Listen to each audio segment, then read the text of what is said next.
রমজানের ভোগ্যপণ্য বেচা কেনায় জমজমাট দেশের সবচেয়ে বড় পাইকারি বাজার চট্টগ্রামের খাতুনগঞ্জ।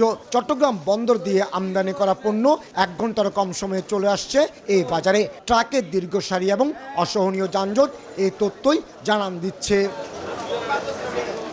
14 ফেব্রুয়ারি পর্যন্ত 7.5 মাসে চট্টগ্রাম বন্দর থেকে 10,38,000 মেট্রিক টন পাম এবং crude oil 3 lakh metric ton চিনি খালাস হয়েছে।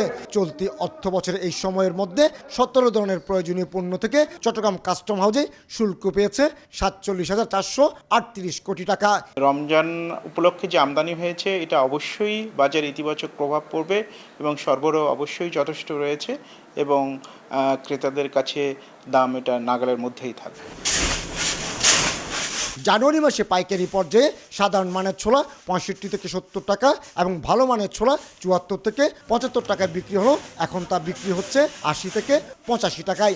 অথচ গত 7.5 মাসে চট্টগ্রাম বন্দর দিয়ে 2,15,000 মেট্রিক টন ছোলা আমদানি হয়েছে।